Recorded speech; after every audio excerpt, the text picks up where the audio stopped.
کیسی اپنائیت ظاہر کرتے ہیں، جس سے اللہ فرماتے یا عبادی الذین اسرفوا علی انفسہم لا تقنطوا من رحمت اللہ۔ یہ کون ہیں جو نافرمان ہیں، گناہوں کے انبار ہیں، اللہ کو ناراض کرنے والے اعمال، لیکن اللہ ایسے مہربان ہے، اے میرے وہ بندو جنہوں نے اپنے اوپر زیادتی کی ہے، ظلم کیا ہے میری نافرمانی کے کر کے،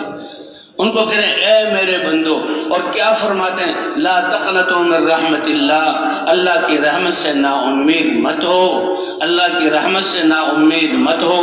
اپنے ان گناہوں سے توبہ کر لو،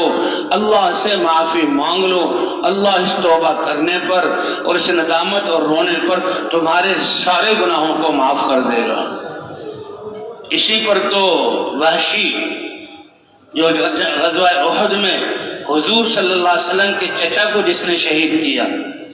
غزوہ احد مسلمانوں پر کیا حال آیا، حضور زخمی بھی ہوئے، حضور کے صحابہ کے 70 لاشیں تڑپ رہے ہیں، اور سب سے بڑے سید الشہداء آپ کے سگے چچا اور بڑے محبوب ہم عمر بھی تھے، اور جو ہے رضائی بھائی بھی تھے، اور آپ کے دوست بھی تھے، اور وہ بڑے بہادر بھی تھے، وہ شہید ہوئے، اور شہید بھی ایسے ہوئے کہ ان کا پیٹ چاک کیا گیا، کلیجہ چبایا گیا، اور ناک اور ہونٹ کاٹ دیے گئے، تبلیغی بیانات اور حضور صلی اللہ علیہ وسلم کو اس پر بہت غم ہوا۔ اللہ کے رسول نے فرمایا کہ مدینے کے جتنے انصار شہید ہوئے اس وقت مرنے پر پہلے سے چلا آ رہا تھا کہ رونا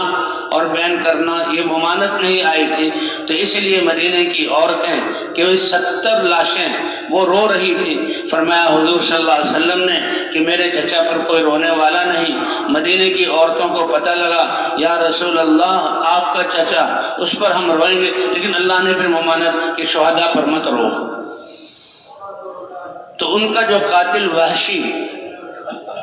اللہ کے رسول صلی اللہ علیہ وسلم کہ یہ وحشی اس نے اتنا زیادہ اللہ کے رسول کو تکلیف پہنچائی، یہ جہنم میں جانے والا نہ ہو، آپ پیغام بھیجتے ہیں کہ اے وحشی مسلمان ہو جاؤ، وہ شرطیں لگاتا ہے، اللہ کی طرف سے آیتیں اترتی ہیں، پھر جو ہے وہ دوبارہ شرطیں لگاتا ہے، دوسری آیت اترتی ہے، آخر میں یہ یا عبادی الذین اسرفوا علی انفسہم لا تقنطوا من رحمت اللہ ان اللہ یغفر الذنوب جميعا،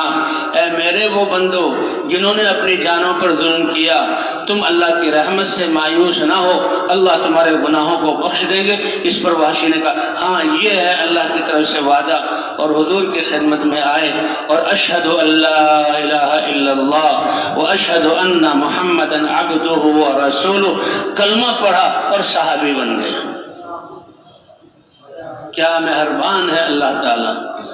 کیا نبوت والا جذبہ ہے۔ اور حضور صلی اللہ علیہ وسلم نے فرمایا اے وحشی میرے چچا کی شہادت یہ میرے لیے بڑا دکھ دینے والی، بڑا مجھے رنجیدہ کرنے والی، بتاؤ میرے چچا کو تم نے کیسے شہید کیا۔ انہوں نے پھر سارا واقعہ سنایا کہ میں تو غلام تھا اور مجھے آزادی اور کچھ زیورات کے لالچ میں مجھے تیار کیا گیا، اور وہ حبشی تھا، یہ بڑے تیر انداز نشانے باز تھے، نیزہ پھینکتے تھے نشانے پر ٹکے، تیر مارتے تھے بالکل نشانے پر، کہا میں تو بڑا تیر انداز اور نشانے باز تھا، ہندا نے مجھے تیار کیا اور کہا تمہارا کام یہ ہے کہ جو حضور صلی اللہ علیہ وسلم کے چچا حمزہ ان کو تم شہید کر دو۔ کہا میں تو اسی طاقت میں تھا، اور حمزہ ایسے شیر کی طرح جب گھستے تھے کافروں کے لشکر میں تو لاشوں کو گراتے تھے۔ شروع میں اللہ نے فتح عطا فرمائی، کہا میں ان کو دیکھ رہا تھا، تاک رہا تھا، اور ایک جھاڑیوں کے پیچھے چھپا ہوا تھا، وہ شیر کی طرح آگے بڑھے، بالکل میرے سامنے اور میرے نیزے کے نشانے پر آ گئے، اور میں نے اس نیزے کو اتنی طاقت سے مارا کہ وہ نیزہ ان کے پیٹ میں گھس کر کمر کی طرف اس کی انڈی نکل گئی، اور وہ ایسے بہادر کہ انہیں پکڑ کر اس کو نکال دیا، لیکن نیزے کے نکلتے ہی انتڑیاں بھی کٹ گئی اور وہ گر گئے۔ اللہ کے رسول رو رہے ہیں اور اپنے چچا کی جو ہے شہادت کے قصے کو سن رہے ہیں، اور کہا اے وحشی تم مسلمان ہو گئے اور تم میرے صحابی بن گئے، لیکن میرے سامنے نہ رہو، کیوں کہ تمہارے سامنے آنے سے مجھے اپنے چچا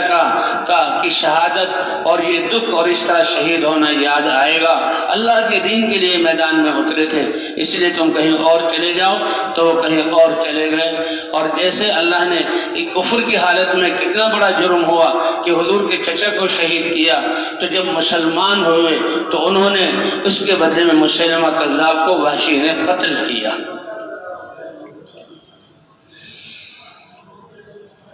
تو بہرحال حضرات انبیاء کرام کی محنت کہ اپنا سب کچھ لگانا اور لگا کر امت کو قربانی دی. تبلیغی ابراہیم علیہ بیانات السلام نے آفیشل. ایک گھر کی قربانی دی، اپنی بیوی